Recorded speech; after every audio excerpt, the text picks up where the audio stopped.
Okay, I'm going to work on the key here for the collaborative review for exam number 1.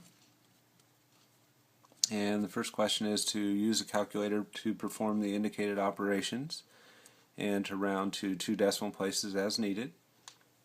When we are asked to use the calculator to calculate something like this out, we can actually just do it all in one line, especially if we have a graphing calculator.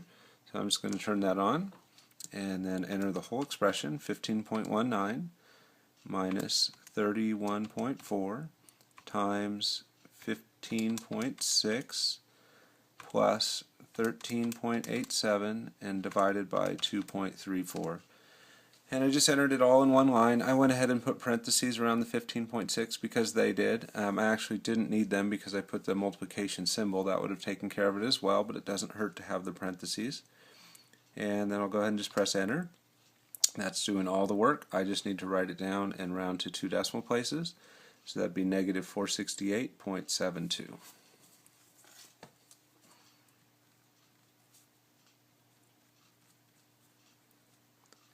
And not a huge deal, but because I did round this answer, I went ahead and wrote the squiggly approximately equal sign instead of a regular equal sign.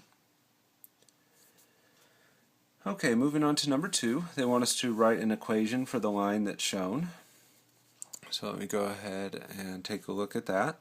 So to do that, I want to figure out a equation of the form y equals mx plus b, and that means I need to figure out the slope m and the y-intercept b. Well, the y-intercept is the point where our line crosses the y-axis. That appears to be right here on my graph. This seems to be scaled in 1, so this is 1, 2, 3, 4, 5, and it's down, so that would be negative 5. And it's always a 0 for the x-coordinate of the y-intercept, so that would be 0, negative 5. And so that actually right there would be the letter B in my equation. And then the other thing I need to do is figure out slope. And for slope, I just want a second point on the graph, and that would be this one right here. And we could go ahead and calculate the slope by doing change in y over change in x as a subtraction. But when you have 2 nice points that are integers, I think you could just go ahead and draw in the triangle as well. So to get from here to there, I would go over to here and up to there. And it looks like when I go over, that's 1, 2, 3 squares. And when I go up, that's 1, 2, 3, 4, 5 squares. And it's positive on the change in x because I'm moving to the right, and it's positive on the change in y because I'm moving up. And then my slope would just be the change in y over change in x. So m change in y over change in x looks like it would be 5 over 3. So that would be my slope. We already mentioned that b would be equal to negative 5 from our y-intercept. So the equation should be y equals 5/3 x minus 5. It's supposed to be a plus b, but b is negative, so that becomes a subtraction right there. And that's it for that problem, but I'm going to go ahead and just put it in the graphing calculator real quick just as a check on our work, make sure we see the same picture we do there. So I will press the y equals key to enter that equation, and we had 5/3 times x, and just showing you what I pressed there, I use this key right there for the x key, and then we want to have the plus negative 5 or just minus 5 on there. And then for the window, when you have this negative 10 to 10, negative 10 to 10 sort of setup, that you can see that I already have that set up in window, but if you didn't and you hit the zoom and you go to zoom standard will always take you to a negative 10 to 10, negative 10 to 10 window. So I'll do that, and we should see the line drawn in, and that does look like it's basically the same picture as what I see there, so that's a good check on my work. Alright. Okay, moving on to number 3. We want to let C be the cost in dollars to buy A apples, and then they want us to do a little bit of identifying and interpreting there. The first part A, identify the independent variable, give the letter and description of the variable. So when I read this, it looks like we would want to, if you just want to go chronologically, that's a good idea. It looks like we're going to first purchase apples and then have to pay for them. So we'll grab our apples, throw them in the cart, then we're going to pay the money. So I think that the apples are going to be the input and the cost will be the output. And they're saying that it's a cost to buy A apples, which kind of implies we want to know the cost when we buy A apples. So for a few reasons, it looks like the independent variable would be the number of apples purchased.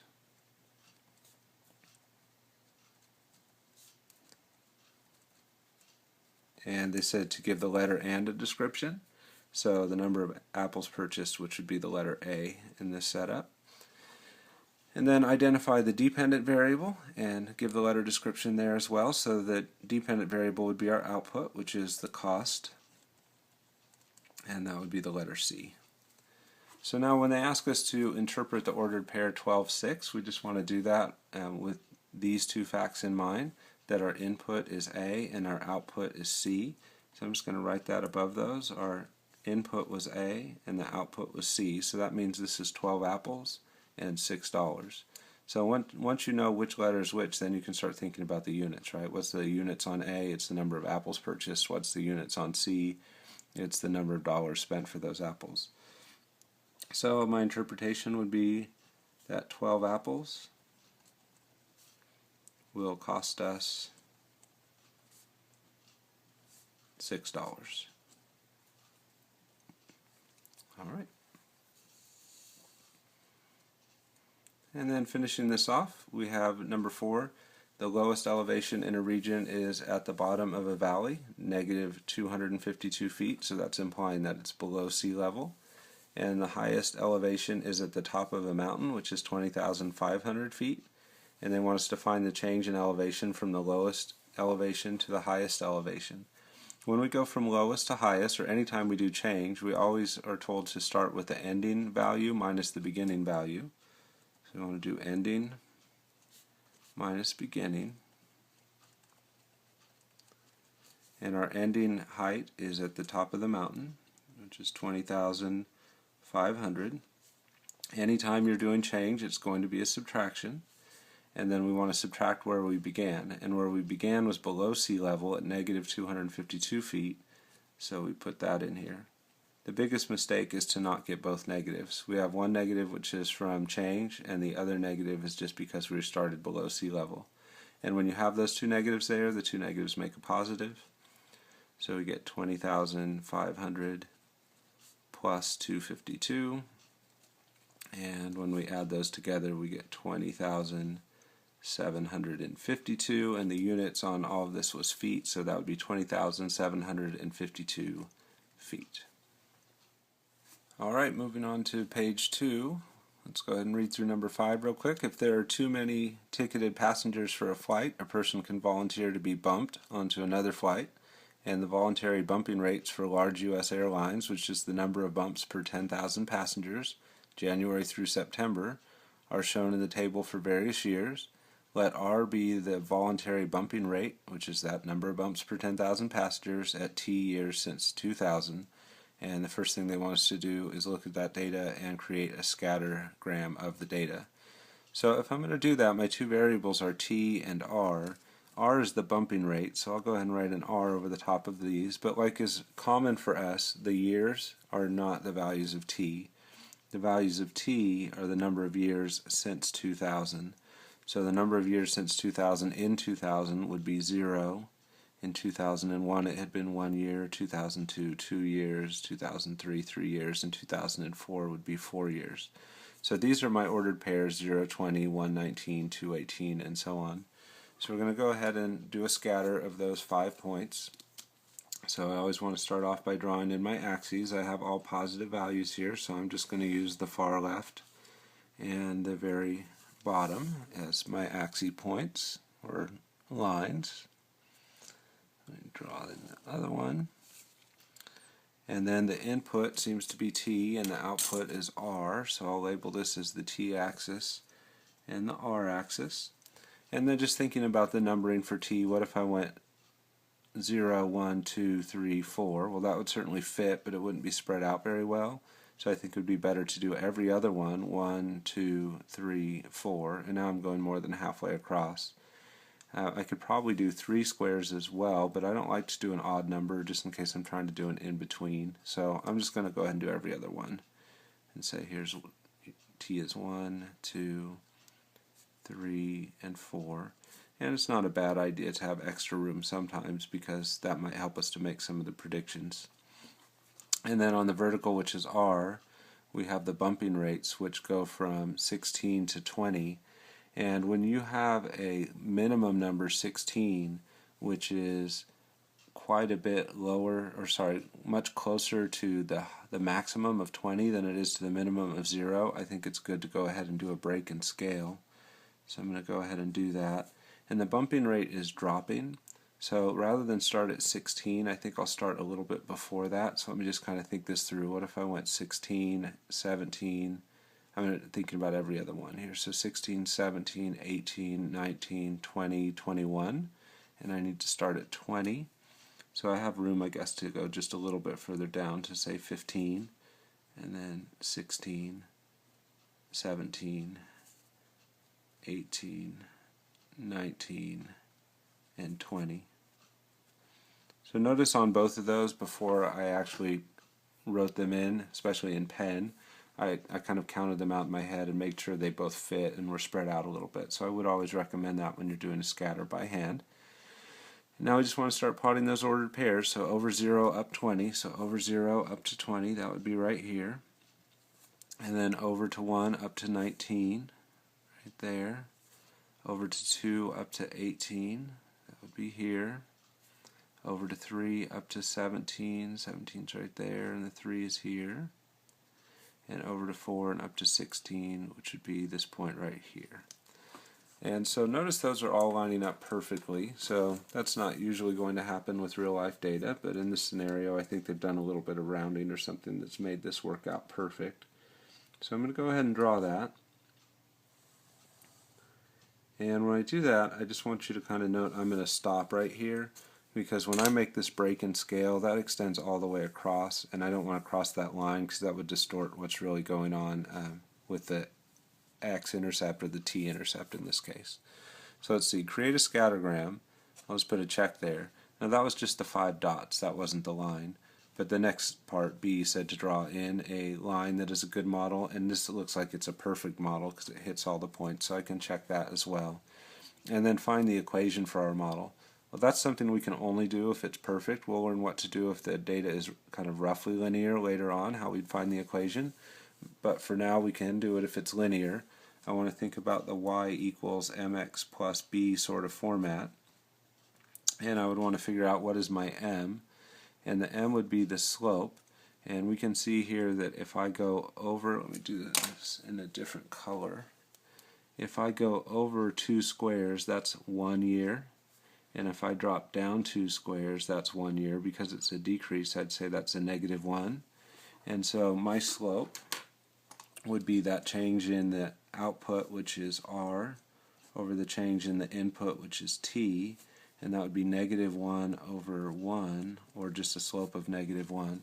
You can also see that here, that each time we drop or we increase a year, our bumping rate drops by 1, so our slope should be dropping 1 every time we go over 1. And then the other thing we would need, so that gives us our m, right? So this is m right here. We also need to figure out the b, but b is our y-coordinate of our y-intercept, and our y-intercept comes when the input is 0. So we have this 0, 20 as an intercept, and that's implying that b is equal to 20. So I know my m is -1 and my b is 20, so I can plug those in. And I also know that my output variable instead of y should be r, and my input variable instead of x should be t. So I'm going to take all that into consideration. The output variable, which will be r, is equal to the slope, -1, times the input variable, which is t, plus the y-coordinate of the y-intercept, which would be that 20. And so that would be the equation of the model right there. And instead of putting -1 times t, I just put -t because that's considered to be a more simplified format. And again, they don't tell us to use the graphing calculator here, but I want to go ahead and give you some more practice with that and show you how I could enter in the data and the line and verify that all of this is working out right. So let me bring in the calculator, and the first thing I'm going to want to do is enter in that data. So I'm going to press the Stat key and Edit to get into the list menu, and I'm going to enter those inputs into L1, so 0, 1, 2, 3, and 4. And for the outputs, I'll put the bumping rates 20, 19, 18, 17, and 16. I'm going to make sure that my stat plot is set up correctly, though it should be already. It is turned off, so I'll go in there and turn that on, but I want my stat plot to be on. I want it to be a scatter, which it is. I want the inputs and outputs to be in L1 and L2, which they are, and I like to plot with squares. So now that I've turned that plot on, everything seems to be set up correctly. And then I would want to think about the window. So on the window, my inputs are going from 0 to 7, so I'll set that up. And you might think our scale would have been 1, but I would actually argue that it was a half because we did every other square for the 1, so halfway in between, or each square would be halves. And then on our vertical, we went from 15 up to 20, and we also numbered in halves there, so I'll enter that for the scale. And then if I hit graph right now, I should see the scatter plot, and that looks pretty similar to what we did. I don't see that point up there in the upper left corner very well. One way I could fix that would be to go back into Window and start at -1 and go a little higher, like up to 21, and then we can see that point better. So that's always something you can do. If you don't like the way your window looked, you can just make a quick adjustment on the graphing calculator. And then the next part would be to enter the equation and see if that really hits the points like we thought it should. So for our equation, get rid of this old one, we had r equals, or y equals, -x, so I'll put, actually we had -t, but I need to put -x in the calculator, and then we had +20. And if I hit graph now, I should see that line go through and hit all those points if we did it correctly. And voila, we hit them all just like we had hoped. So everything seems to be matching up really well with what we did by hand. Alright, so let's see what they have next for us. They want us to use the model to predict when the bumping rate will be 12 bumps per 10,000 passengers. So there's two things that I could do to deal with that. One of them would be I could plug 12 bumps in for R, but then I would have to use algebra to solve for T, and we haven't learned that algebra together yet. The other thing I could do is go to a height of 12 on my axis and then draw across to the line, but we didn't make our axis drop down to 12. So we could have regret now and draw the whole picture over again, but this is one of the really nice parts about having used the graphing calculator as well. When all of a sudden I realize I would like to see 12 bumps show up on my graph, I can just go to the window and change that minimum to 11 so that now the graph does drop down to 12. Now when you go to drop down to 12, that might take us off the right side of the screen as well. So I would probably want to go into the window and maybe just give myself a little bit more room. I'll just go to 11. If that's not enough, I can always change that in a minute, but it looks like it is because when I drop down to, what did I do, 11 on the bumps, that whole graph is showing all the way down to 11, so the 12 must be there. Now you could go try and find 12 and go across and go down. That's a little challenging to do when this scale's not numbered, and you have to kind of count all the notches. That could be a pain. So what you want to do instead on the calculator is use the trace button, and at first that'll probably put you on your plot. So if you move with left and right arrows, it's just showing you the different ordered pairs that were in your data set, like 317. But if you do the down arrow, it'll switch you to your line, and now as you move around you're getting X and Y coordinates.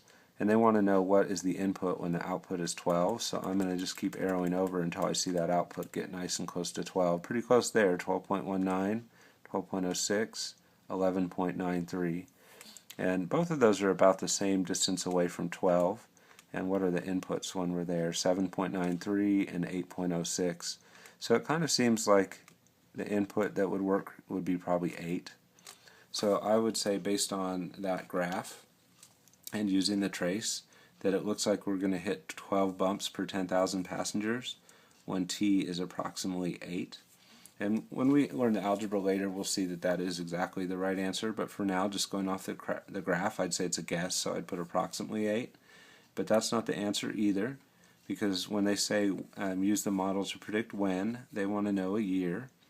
And so T is the number of years since 2000, so this would be 2000 plus 8 years later, so the answer would be in 2008 is when this is going to happen. And the trace is really handy there for getting a good estimate of when that t-value is going to occur. So that's a really nice tool to be able to use on the graphing calculator. If we didn't have that, I would have had to go back and redraw this whole graph over again to make sure I had room for the 12 and also for an 8 on my picture. But this scatter I think is fine because it did include our data, and then we could make adjustments on our calculator when we wanted to go outside the window later. Alright, and then the final piece on this, they want us to interpret the slope in terms of the application. So we already kind of have the slope started out there.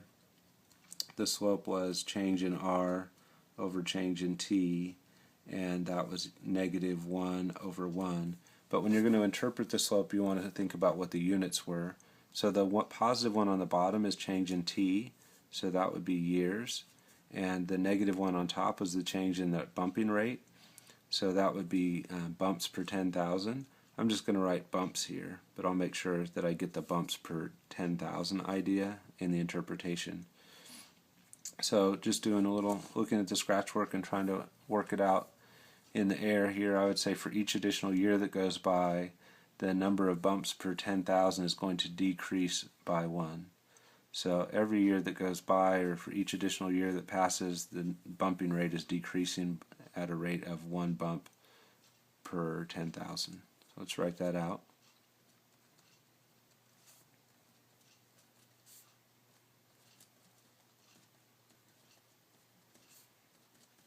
So for each additional year that goes by,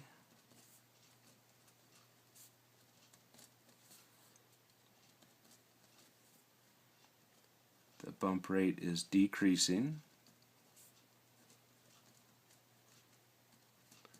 And we would never put a negative in our interpretation. We would always say what that means. So in this case, that means the bump rate is decreasing at a rate of 1 bump per 10,000 passengers.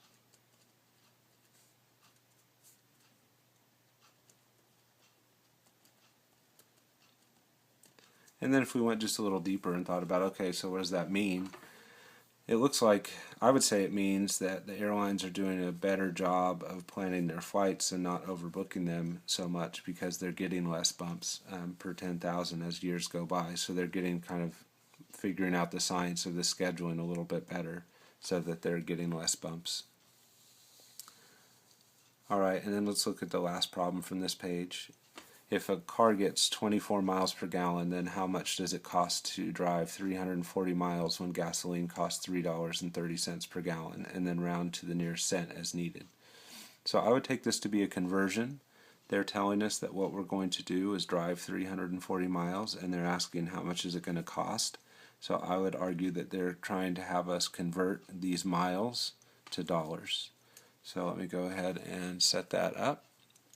I would start out by doing 340 miles over 1, and I would try and convert that to dollars. So I want to look for something that has miles in it and use that to convert over to dollars. Here I have dollars per gallon, no miles in that one. Here I have 24 miles per gallon, so that one has miles in it. When they say 24 miles per gallon, they're essentially giving us a conversion factor and saying for this car, 24 miles is the same thing as 1 gallon of gasoline.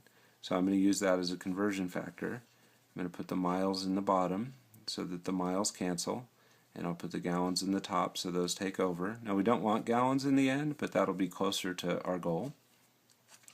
So I cancel off those miles, and actually let me go and fill in the numbers, the 24 miles on the bottom and then 1 gallon on the top. Alright, so the miles have canceled and we're at gallons. And now I want to try and get rid of those gallons in favor of hopefully dollars. And we can do that because right here it says it's $3.30 per gallon.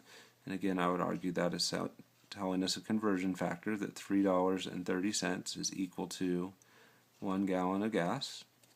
So I'll put the dollars up here. The gallons have to go on the bottom so that they'll cancel.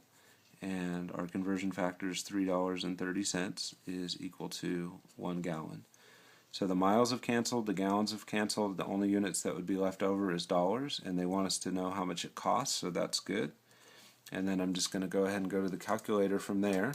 I'm going to start out with a 340, If a number is in the bottom, I would divide by it. If it's in the top, I would multiply by it.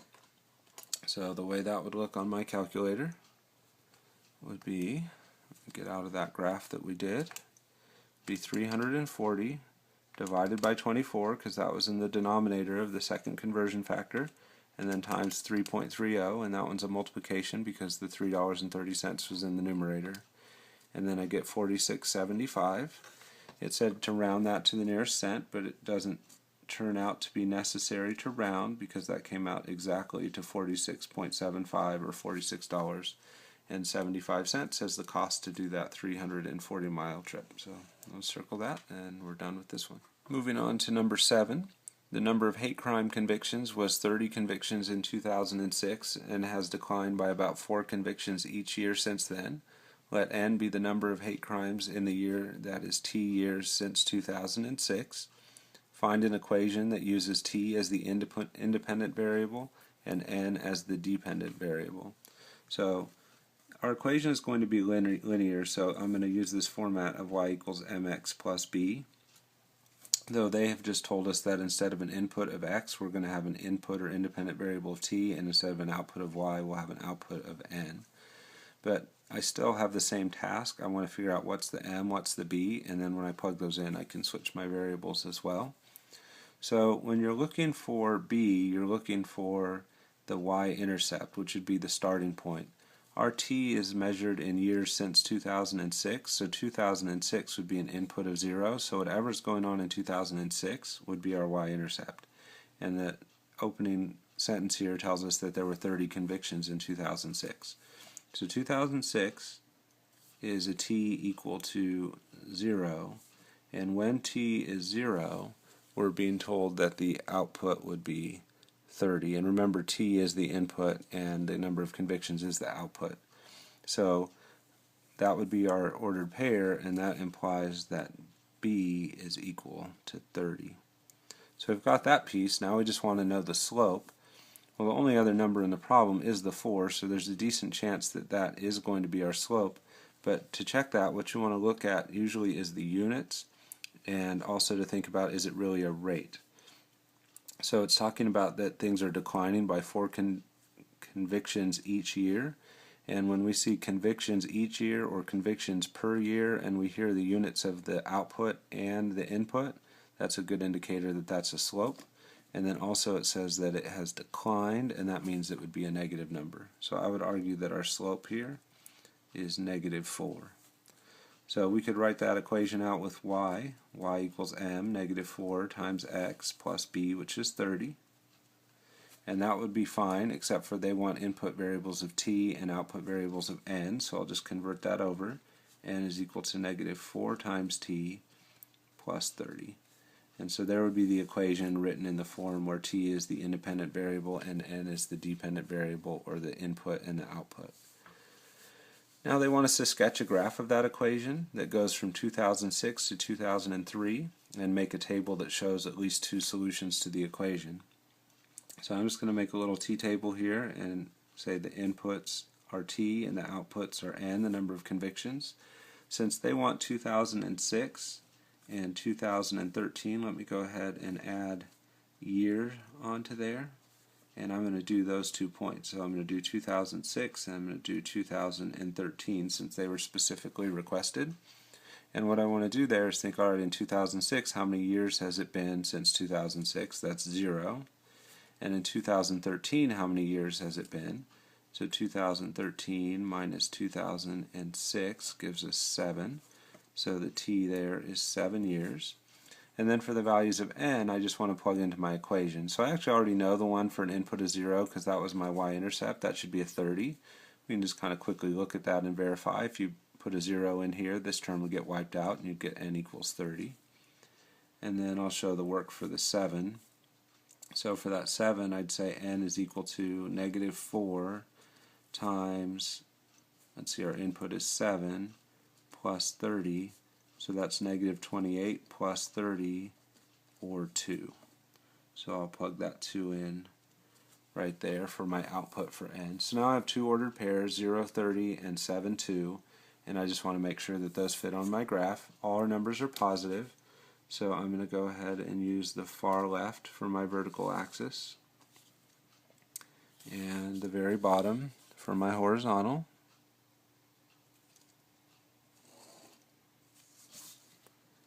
And let's see, my input variable is t, and my output variable is n. So I'll label my axes, and then I want to indicate what scale I'm going to use. So I need to get from 0 to 7, and I think every other one will work here, but let me just check. 1, 2, 3, 4, 5, 6, 7. Looks like that will just barely work, but it will work.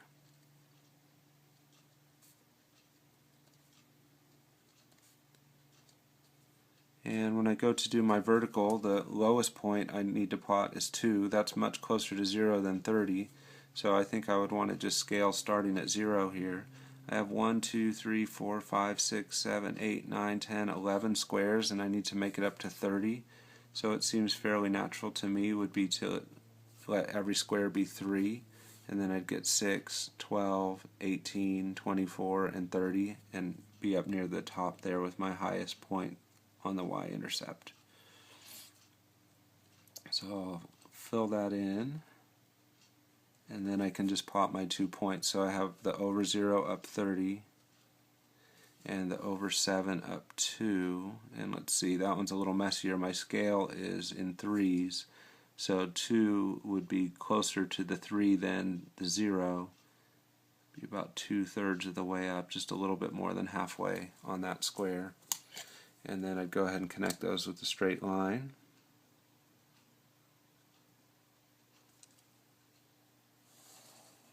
And then I've graphed my equation. And I've shown the 2 points that they asked to do, at least 2. And then use the model to predict the number of hate crimes in 2011. So I think regardless of which way we're going to do that, I think the first thing is to convert that to a t. T is the number of years since 2006, so I want to take 2006 and subtract that away from 2011, and I get t equals 5. So now there's 2 ways that I could try and solve that problem. One of them, I switch colors here, would be to go up on the graph from t equals 5, hit the curve, come across, and say, well, that looks like a little higher than 9, so maybe it's 10. But that's always kind of a bit of a guessing way when you're just trying to do it based on your imperfect graph. So another way to do it that I think is easier and definitely more accurate would be to plug this t equals 5 as an input into our equation. So n equals -4 times 5 plus 30, which is -20 plus 30, which is 10. So that came out the same as when I tried to do it on the graph, but I just trust this a lot more to be accurate. I'm still glad I thought it through on the graph, because now when the equation confirms that, I feel more confident in my answer. And then I just want to put units on it. So that's a value of n, and n is the number of hate crimes in that year. So I would say in 2011 we expect that there was 10 hate crimes.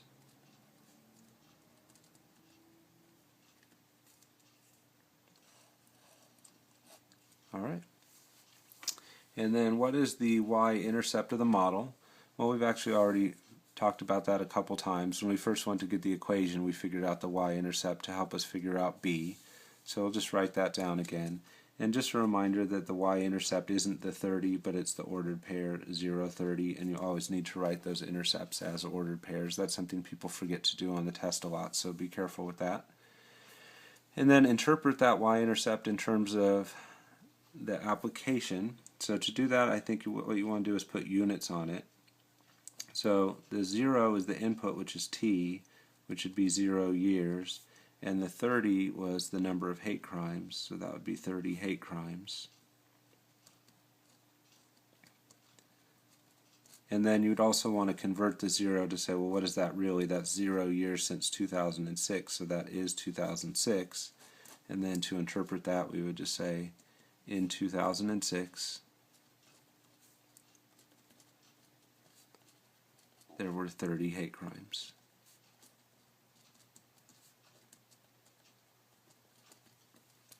And that's actually basically something they told us at the beginning, but they did ask us to interpret it, so we do want to go ahead and put that back into words. Alright, so we're going to finish off this page with one more conversion problem. Apples in a particular European market cost 4.50 euros per kg or kilogram. What is the price in dollars per pound? So we want to convert this cost from euros per kilogram to dollars per pound. So the first thing I would do is start off by writing the 4.50, and I believe that's the symbol, something like that, or you can just write out the word euro. Per kilogram would mean over 1 kilogram. And I want to convert so that both the euros are converted to dollars and the kilograms are converted to pounds. Doesn't matter which one of those you do first. I'll go ahead and deal with the weight first, so I'll put the kilograms here, and we want to switch that to pounds. So to make that conversion, we need to know how many kilograms there are in a pound. So if we go to our formula sheet, we have some US to metric and metric to US conversions, and we have 1 pound is 0.4536 kilograms, or 1 kilogram is 2.205 pounds. It shouldn't matter too much which of those we use. I do like to have a 1 in the denominator of my conversion factor if I have a choice. So since I have pounds in the bottom, and I do have a choice here, I'm going to put 1 pound. And then we see here that 1 pound is equal to 0.4536 kilograms. So I'll fill that in the top, 0.4536. And that's going to get my kilograms to cancel, and then I would have euros per pound, and I want dollars per pound. So the next conversion factor I'm going to do has the goal of getting rid of the euro and switching that over to dollars. And I need to go back to my formula sheet for that one. And I have a couple conversion factors there. $1.256 is 1 euro, or 0.7965 euros is $1. Again, it could use either one of those. My preference would be to have a 1 in the denominator. Don't have to divide by messy numbers, it just comes out a little bit simpler. And then go back to this and see what is 1 euro. 1 euro is $1.256. So 1.256 goes up here. Euros in the numerator and in the denominator cancel. What's left? Dollars in the numerator, pounds in the denominator, so that's going to be dollars per pound. So I just need to work out the math. And they didn't say how to round it, but I would expect that when we're doing money we'll want to round that to 2 decimal places, so I'll go ahead and put an approximately equal on there. And then I'm just going to go to the calculator. Because I put the 1s in the denominator, all of my conversion factor numbers ended up in the numerator, and so I'm just going to multiply straight across there. So we have the 4.50 times, let's peek under there, 0.4536 times 1.256, and it looks like that's going to be 2.56 or $2.56 per pound. And you could say per pound or over pound or slash pound. Any of those would be okay for that. Alright, let's go ahead and finish off this review collaborative with one final example. The number of internet users in a country for various years are shown in the table below. Let n be the number in millions of internet users in the country at t years since 1995. A model of the situation is n equals 21.4t plus 17.2, and then they have some data for us on the internet users in the country and the number of users in millions, so year versus number of users. So they want us to create a scattergram for the data and make room for the years from 1995 to 2009 and allow for a number of users up to 350 million. So those last two notes are just going to help us decide our scale. So first I want to go ahead and draw in the axes. Again, nothing negative here, so I'll go ahead and draw the vertical one on the far left and the horizontal one on the very bottom. Fairly standard for our real life problems to do that. And then think about the input variables. The input variable would be the year, which is t, and the output variable would be the number of users, and it looks like they're using an n for that, so I'll fill that in right there. And then we want to start thinking about scale. They told us to go from 1995 to 2009. If you subtract there, that's 14 years, and if you count the squares, there's also 14 of them. So that works out perfectly to go ahead and start. Well, first of all, let's switch these to T. They have years, but let's make values of T out of them. And it's the number of years since 1995, it says. So this would be 1, 2, 3, 4, 5, 6, 7, 8, and 9. But when they ask us to do 1995, that's our starting point, so that's T equals 0. When they ask us to do 2009, that's 14 years later, so that's T equals 14. So T is not the year, but the number of years since 1995. So I want a number not from 1995 to 2009, but from 0 to 14. And again, as I mentioned a moment ago, there's 14 squares, so I think that works out perfectly to go ahead and let each square represent 1 year passing. And as you see me do a lot, I don't like to number every single notch, so I'll do every other one, but I am still counting each square as 1 year. And that'll have us starting at 1995, which is T equals 0, and ending at T equals 14, which is 2009. So that seems perfect for what they wanted here. The number of users on the minimum side is much smaller, or closer to 0, than it is to the maximum number of users, so I'm going to start my scale out at 0. They want me to allow room for 350 million users, and I believe I have 11 squares, but I'm going to check. 1, 2, 3, 4, 5, 6, 7, 8, 9, 10, 11.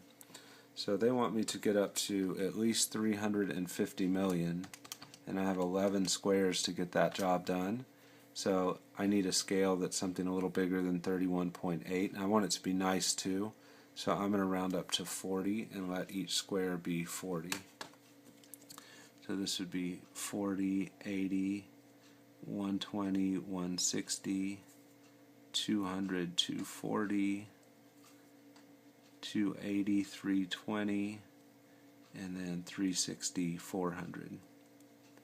So that's going to include up to the 350 like they asked me to do. And then I'm just going to start plotting ordered pairs to do that scatter diagram. So over 1 up to 37. We used 40 as our vertical scale, so 37 is going to be super close to that 40 line. And then over 2 up 60, that'd be halfway in between the 40 and 60 heights. Over 3 up 82, so just a tiny bit above the 80 line. Over 4 up 103, what did we do? We did 40, so 103 would be just a little more than halfway right here. And then over 5 up 124, this is my 120 line, so just a little bit above that. Over 6 up to 144, a little bit more than halfway to 160. Over 7 up 165, so just a little bit above the 160 mark. Over 8 up 185, so this would be 200, so 185 would be a little closer to 200 than it is to 160. And then finally over 9 up 206, and this is our 200 line, so just a little bit above that. And it does look like there's a very strong linear pattern there to the data. It doesn't look perfect, though I did try and draw these by hand on a scale that's a little tough to work with kind of these rough numbers. But it doesn't look perfectly linear to me. So if they asked me to find the model, I'd be a little stuck at this point because I wouldn't know exactly what the slope is as things are shifting a little. But somehow they've already managed to figure out what would be a good model, or at least they're claiming it's a good model. So we're just going to use that one. Again, we'll learn in later chapters how to find those models ourselves. And they want us to draw in that model, the linear model that was given, right? Not our own hand-drawn line that we would just make up, but using that equation. And then use the same grid as for the scattergram and show at least 2 solutions below in a table. So I'll make a table where I have different t's that I put in and then different values of n that I get out. And since they asked me to use 1995 and 2009 on my picture, I'm going to try and use those as my inputs. So that would be 0 and 14. And if I put in 0, that would just give out the y-intercept coordinate, or the y-coordinate of the y-intercept, which would be this constant term. So 0 in, we get 17.2 out. And 14's messier, so I'll work that one out on paper. So I have n equals 21.4 times the input of 14, and then plus 17.2. And again, that's just substituting that 14 in for t in the model that they gave us.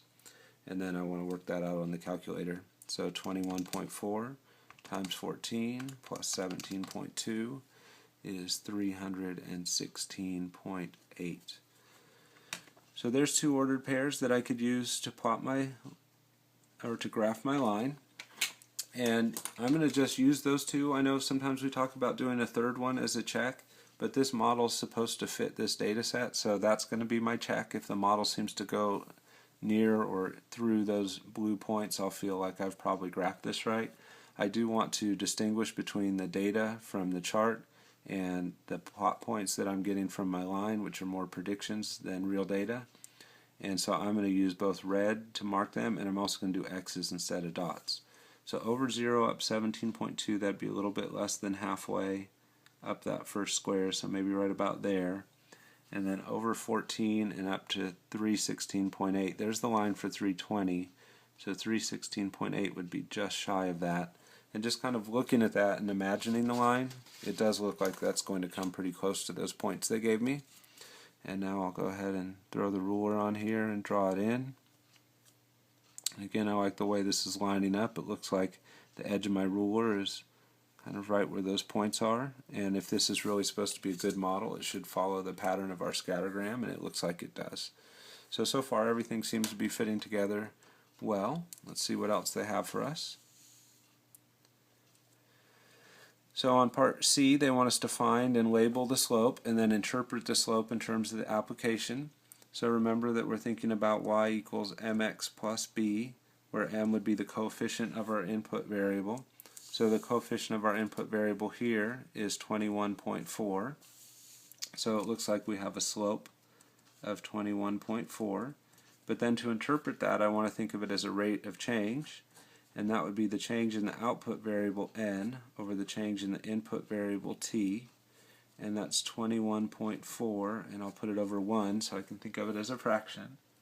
And the change in t is 1, and t is measured in years, so that would be 1 year. And then n is the number of users in millions, so this would be million users. And that's my scratch work done. I'll still need to write the interpretation, but I would work from the bottom up on that. So for each additional year that goes by, the number of internet users increases, because it's a positive slope, by 21.4 million users per year. So let's write that out.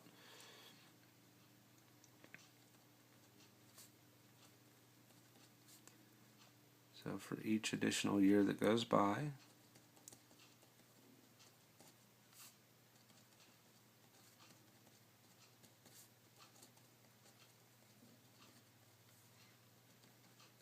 the number of internet users, which is our output variable,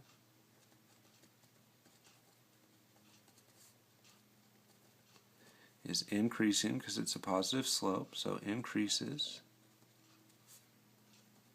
by 21.4 million users per year.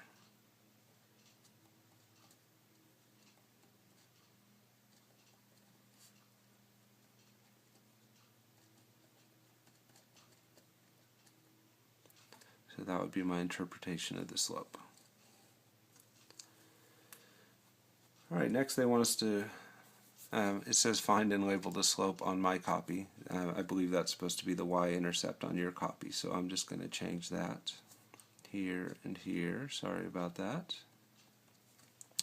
So find and label the y-intercept and interpret the y-intercept in terms of the application. So the y-intercept would be 0, comma something. And the something would always be this b, which would be the constant term on our equation, which would be that 17.2 up there. So 0, comma 17.2. And then I'd want to put units on there to help me interpret that. So that'd be 0 years on the input and 17.2 million users on the output, and then 0 years is what? 0 years since 1995, so that would be the year 1995. So I would interpret that y-intercept as saying in 1995,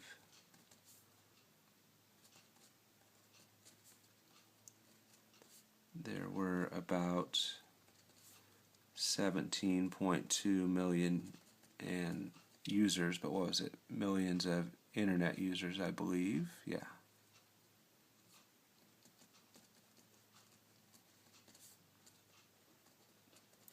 And I did say about because that wasn't actually a piece of data from our chart. That's something that we're estimating from the model they gave us, so that's a prediction, and I don't expect it to be right on the nose.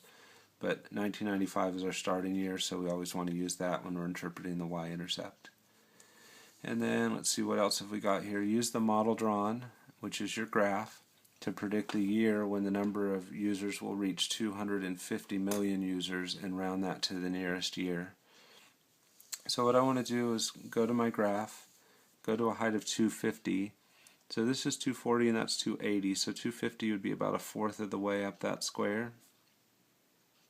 And I'm going to go across until I hit the line, and then I'm going to drop down at that point and see where does it look like I am. And it looks to me like I'm a little bit closer to 11 than 12, and they want us to round it to the nearest whole year, so I'm going to go with t equals 11.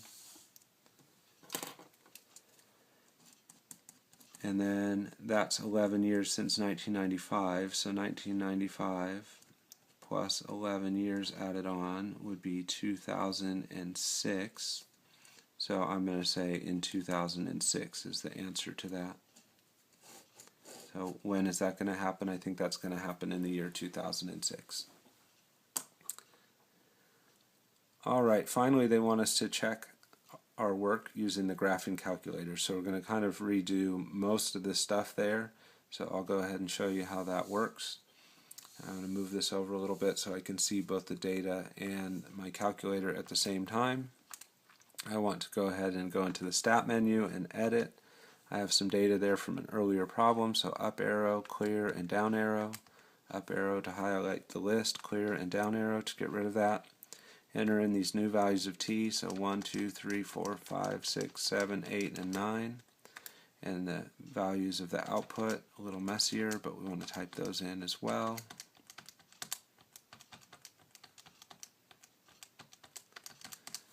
And once I have those in, I want to start thinking about setting up my window. So let's take a look at the graph. So I'm going to hit the window key, and for my inputs I went from 0 to 14, and I numbered in ones. And on the vertical I went from 0 up to, you only see 400 labeled, but I did have one more square, so I would argue I went from 0 to 440 using that scale of 40. And I have another old equation in there, so I want to get rid of that. So I go to y equals and hit clear. My plot should still be set up from before. I can just check it real quick, I suppose. So let's see. Second stat plot, it's on, it's a scatter, L1 and L2 with squares. So I'll hit the graph button, and we see a scatter plot a lot like the one we did by hand. And this one I can kind of trust a little bit more to be exact, and I noticed that it is swervy a little bit. It's not a perfectly straight line, which is something I felt was true on my by hand version. And then we want to put in that model they gave us, which was 21.4 was our slope times our input variable. So for that we'll use x plus the intercept of 17.2, and when we hit graph that should go through those data points just like ours did. So I would say we've now verified our scatter plot and also the graph of the model. And then the last thing that I would say that we can really verify on the calculator would be that prediction of when is the number of users going to reach 250 million, and I would do that by hitting the trace key. I'm going to start off on the plot, but if I use the down arrow it'll switch over to my equation, and then I want to arrow over and I want to watch this output and see when does it get close to 250. 249.86 is really close, and the other side is actually really close. Oh no, 253, so that's gone over by quite a bit. So this one seems like the closer one. That's happening at 10.87, so that would be pretty close to 11. And I think it's worth a mention now that when we go and look at my hand-drawn graph, I thought that was going to happen a little over 11, but when I use the graphing calculator I get a more accurate estimate of that, and it looks like it's actually a little bit before 11 at 10.87. In either case, the nearest whole year would be 11, so I still got the right answer when I did this by hand, but you notice there's more error in it than when I used the calculator.